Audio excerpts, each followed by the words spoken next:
Don José, Buenos días, Fernando. buenos días. Buenos días a usted que nos brinda el placer de que nos escuche. Oiga, Fernando, pero hoy es miércoles. 4, 6 y 7. 4, Uno. 4, 6 y 7. Se Y fue el alto 1 usted. como para arroparse. Se fue alto usted, ¿ah? Sí. 4, 6 y 7 y uno para roparse. Yo conozco gente que juega del 0 al 9. 9. Oye, Pero bueno, debo empezar primero pues agradeciéndole a don Guillermo Vega, pues periodista de muchos años, pues, el libro, su novela Muchos son los llamados. Es un libro que un poco los que quieren saber cómo fue la década del 60 y del 70 en América Latina. Está, pues ubicada en Panamá, pero yo creo que marca muy bien lo que fue aquella irrupción social de esos años. Y además que de bonus tiene un prólogo de Roque Javier Laurenza, que yo creo que muy pocas veces había yo disfrutado tanto un prólogo como el de este libro. Así que ya saben. está dedicado, mi Está hermano. dedicado, por supuesto. Porque yo tengo el mismo libro, me lo dedicó y con ¿puedo De decirlo venta memoria? donde siempre. Sí, sí. La Rocha, Sí, Vera sí. Morrison, y la Usted, Vía Cultural. a usted como actor, como actor y como protagonista. Una dedicatoria muy bonita. Hombre, Saludos a don Guillermo. don Guillermo Vega. Oiga, a que usted estaba hablando de Bolívar, Sí. ¿no? Yo tengo un respeto y una admiración por ese personaje en una época, ese dirigente libertador de varias naciones, vivió una época complicada, un soñador, pero si usted ve y estudia la vida de él y el ambiente en la que se desarrolló la revolución que dio como resultado la separación de nuestros países de España, va a conocer un hombre soñador. Pero lo que a mí más me maravilla es la capacidad de Bolívar de escribir sus cartas. Sí. La carta de Jamaica, por ejemplo, mi delirio sobre el Chimborazo. Comienza, yo venía envuelto con el manto de iris, desde donde paga su tributo el caudaloso Orinoco al dios de las aguas. Pero si usted estudia la correspondencia epistolar entre él y su amada Manolita Sáenz, Manuelita Sáenz. usted verá la ternura de ese hombre atrapado en una profunda soledad. Sí, eso siempre pasa con estos. Lo que Graham Greene llamaba el factor humano, que siempre debemos mirar en los hombres para no endiosarlos, tampoco detenernos en Bolívar en el siglo XIX. No, hay que estudiar la historia, que se la contamos aquí todos los días, y ponerla en perspectiva. Hay un grupo de historiadores, sobre todo españoles, haciendo una especie de revisión de la historia. ¿Qué hubiera pasado si no hubiese habido la transición y que no hubieran llegado los Borbones? Dice que con los Habsburgo tal vez no se hubieran dado las independencias en América. Recordemos que el leitmotiv de la salida de nuestros países del Reino de España fue porque las castas criollas, pues, al invadir Napoleón España, ya no tenían que jurar lealtad al Reino de España porque no existía. Y por eso empiezan estos movimientos revolucionarios. También la participación de los masones, sobre todo la guipuzcoana, en todas estas ideas venidas de la Revolución Francesa. ¿Y qué es el resultado de estos países? Unos países que unas inestabilidades políticas y sobre todo con unos movimientos que lo único que hicieron fue cambiar una casta por otra. Sí. Acuérdate que la historia no solamente es la narración cronológica de los hechos, que decía el profesor Adam Schaff, ese gran filósofo de la historia. Usted tiene que poner la historia en perspectiva. Es ver los hechos que se dan socialmente, que hacen que se produzcan las grandes batallas de la humanidad y se producen los hechos en las grandes crucijadas de la historia. Una de ellas está ocurriendo en este mismo momento que estamos hablando con usted. Puerto Rico. Me informan desde San Juan, desde anoche, y ya aparece hoy en los medios de comunicación que es probable que en la mañana de hoy y en las próximas horas el gobernador Ricky Rosselló renuncie de su cargo. Eso está ya en las redes, no en las redes, está en las comunicaciones oficiales de las cadenas de televisión de los Estados Unidos y del mundo. ¿Y qué es lo que está ocurriendo? Porque había un oyente hablando de que por qué en Puerto Rico y aquí. Yo quiero diferenciarle qué es Puerto Rico y qué somos nosotros. Usted nunca haga mecánicamente comparaciones. ¿Por qué? Puerto Rico no es solamente el tuit. Nosotros, Panamá y Puerto Rico, igual que Cuba, tuvimos historias muy parecidas. Puerto Rico es, desde el año 1898, una colonia. Cuba tuvo la enmienda Platt y nosotros tuvimos el Tratado de 1903. Sí. Cuba se independiza, pero queda con Guantánamo. Puerto Rico y Panamá se convirtieron en las dos especies del colonialismo material, de esa expansión norteamericana que también tuvo México cuando perdió parte de su territorio. El Mare Nostrum. Y siempre se dijo que Panamá y Puerto Rico serían los últimos países en poder salir de sus sistemas de colonización. Bueno, Panamá, y tanto como Puerto Rico, tanto como Cuba, realizan jornadas de descolonización. Nosotros fuimos exitosos, porque la generación que precedió a Omar Torrijos creó las condiciones materiales y en enero 9 del 64 se dio el gran salto. El punto de que inflexión. puso el viraje, que pasamos de la etapa reformista a la etapa de abrogación de los tratados para sacar la estaca del colonialismo de nuestro país. Bueno, nosotros fuimos capaces, bajo la conducción de Omar Torrijos, de resolver el problema de la contradicción fundamental, la existencia de la colonia dentro del corazón del país. Puerto Rico no lo pudo hacer. Y Puerto Rico pasó al proceso colonial a través de una reforma que se llamó el Estado Libre Asociado, creación de la intelectualidad de Muñoz Marín, pero que estancó, produjo una especie de espejismo momentáneo que duró varias décadas. Pero Puerto Rico viene en una crisis desde hace más de 30 años, estimados televidentes. Los 30 años que coinciden con el proceso de expansión más sostenido de la República de Panamá. Entonces no hagamos comparaciones iguales. Puerto Rico ha venido en deterioro. Sí. Nuestro país ha venido en crecimiento. Al arrancar nosotros la estaca colonial y poner en manos del país su principal recurso, se ha producido una especie de, que algunos medios llaman un desarrollo cuántico, es decir, por la velocidad de los cambios. Además que un gran desastre natural como lo fue María, como lo fue el terremoto de Managua, si tú no canalizas y pues manejas bien las frustraciones de los países, pasa lo que pasó en Nicaragua y lo que está pasando en Puerto Rico. Y en Puerto Rico lo que está ocurriendo es una crisis estructural del colonialismo como sistema que impide a Puerto Rico su desarrollo. Uno, dos, hay una clase política que ha sometido al país. El papá de este muchacho que hoy se supone renuncie, en el año 90, el papá del Rosselló, dirigió uno de los gobiernos más corruptos. Y se está produciendo un distanciamiento entre la administración neocolonial de Puerto Rico y los Estados Unidos, que les quitó subsidios. Y como no tiene un desarrollo auténtico, autógeno, con capacidad de reproducirse, ha quedado en un déficit. No hay que reducir este problema. Lo de las 900 páginas de los tweets fue la gota de agua que botó el vaso, y Puerto Rico vive hoy una auténtica sublevación popular. Yo hacía tiempo, y yo me eduqué en Puerto Rico, no veía la movilización de todos los puertorriqueños con banderas puertorriqueñas. Sí, porque ellos, acuérdate que es un país que tiene la salida fácil, que cuando las cosas se ponen duras, coges los boletos y te vas a Orlando o a Nueva York.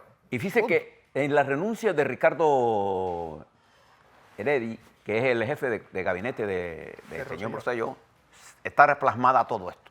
O sea, lo que Rosselló hizo fue botar la gota. Y yo no creo que él tenga sustentabilidad política. Lo renuncia hoy, pero de que va a renunciar porque hay una huelga general. Ya los cruceros han...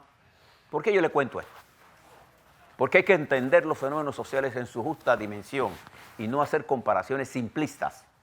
Nosotros tenemos un desarrollo sostenido. Lo que nosotros no tenemos ahora mismo es una distribución adecuada de la riqueza, y eso es nuestro peligro. Sí. Ahora le cuento una apreciación que tengo sobre esto. Por eso le quería detenerme un poquito en Puerto Rico. Se está movilizando porque ha llegado a un punto de quiebre del sistema. ¿Qué va a pasar? Todo va a depender de la acumulación de fuerzas que este movimiento produzca. Dele seguimiento a esto. porque los errores de los dirigentes de ese país es lo que debemos estudiar para no cometerlos nosotros. Porque fíjese lo que está pasando en los Estados Unidos. Ayer, Mark Esper fue ratificado como el secretario de Defensa de los Estados Unidos. Hace 7 meses que Mattis, el general Mattis, había renunciado y no hasta ahora que hay un secretario informal. Este es un hombre que ha sido ratificado con un apoyo casi total del Senado. 90 de los 100 lo aprobaron. Solo 8 votaron en contra. O sea, tiene un respaldo importante en medio de una situación bien complicada para los Estados Unidos. Crisis en Irán, los problemas en Afganistán. Bueno, el presidente de los Estados Unidos, delante del presidente de Pakistán, dice 2 cosas que tienen tanto a la India, Pakistán y Afganistán prendido hoy. Primero dijo que él podía ser intermediario entre la India y Pakistán por el territorio en disputa. Cachemira. Cachemira. Ni India lo ha pedido y el presidente de Pakistán estaba ahí, quedó sorprendido. Y dijo que él podía acabar la guerra de Afganistán en 10 días.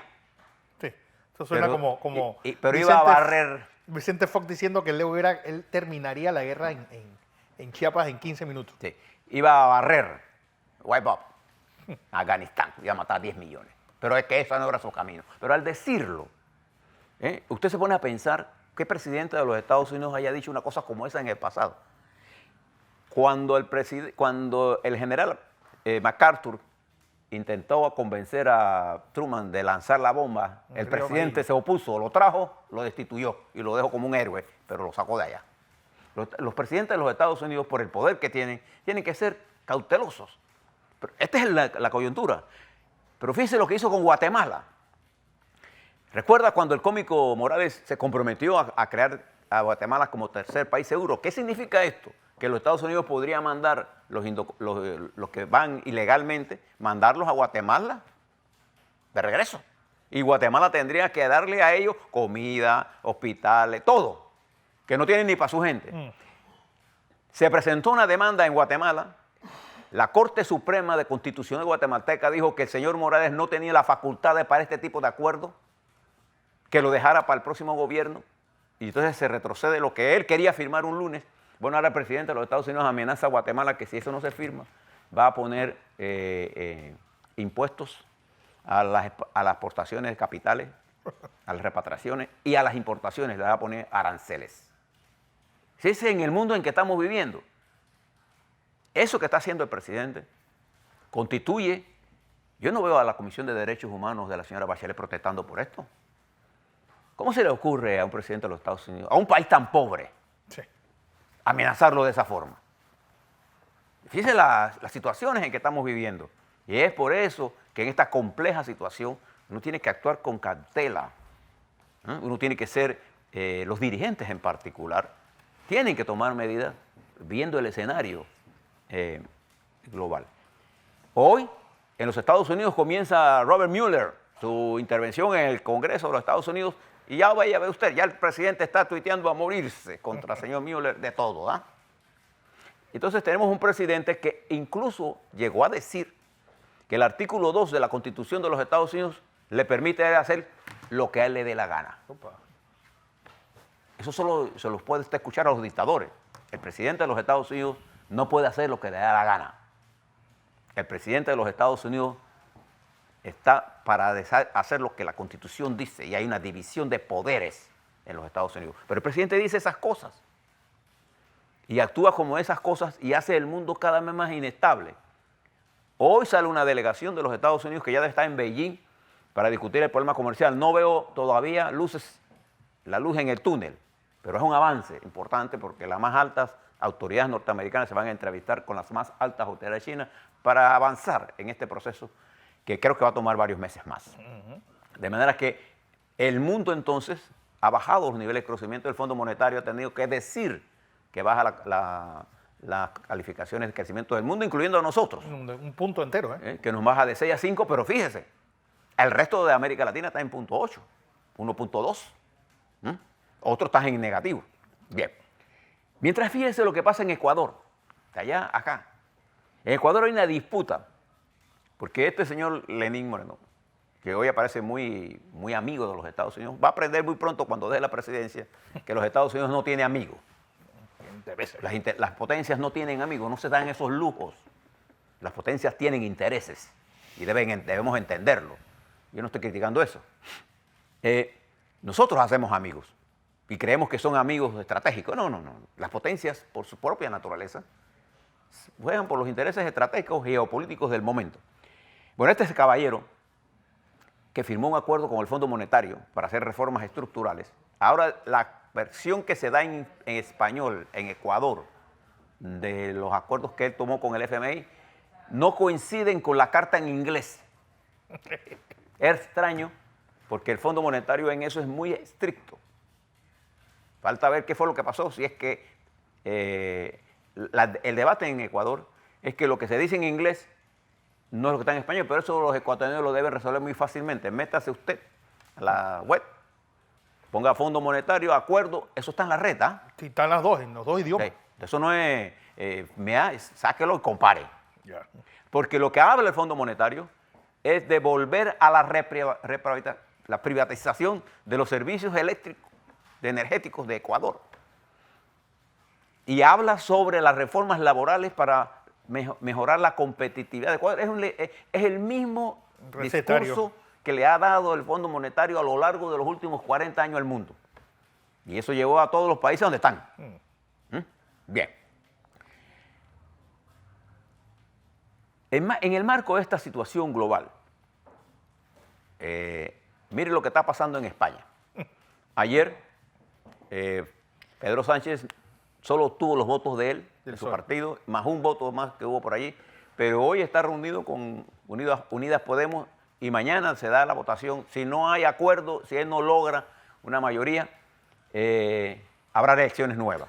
No es que Podemos sean solamente mujeres, sino que esa gente está tan loca que ellos dicen que ponerle unidos implica sexismo, por eso se llama Unidas, para diferenciar de que ellos son abiertos en el lenguaje y que caben hombres y mujeres iguales. Sí, sí. Es como decir, bueno, cuando se dice hombres y mujeres tienen que decir hombres y mujeres, porque son diferentes, pero cuando usted dice ciudadano, tiene que decir ciudadana. Bueno, ellos mismos se llaman como si fueran mujeres, para diferenciar de que son... Bueno, pero cuando usted ve esto en España y ve, por ejemplo, a un Iglesias de Unidas Podemos con ese lenguaje provocador, poco me importa, que quiere ser vicepresidente. Sí. Y que España no resiste eso. La unidad española debiera ser, digamos, el objetivo. Ni Casado, ni el otro, Rufián, Rivera, son unas partidas de muchachos ignorantes de la realidad de su país, pero peor, porque uno puede ser ignorante de la realidad, pero puede tener un sentido del peligro. No, ellos van porque hay que hacer elecciones y hay que tumbar y van a destruir el país. Que, José, es lo que nosotros debemos ponernos a pensar, porque a la larga, Sánchez, estos que estabas mencionando tú en España, Bukele, Juan Diego, todo es lo que nosotros nos espera cuando sean millennials, solamente los que manejen el poder. Y termino aquí. Hoy toma posesión Boris Johnson, uno de los hombres más complejos. Un tipo inteligente, un tipo impredecible. Mujeriego, amor. Tiene todas las clases. Un hombre que dice cosas que no debe decir. Dice Trump que es igualito a él, que él es el Trump de eso.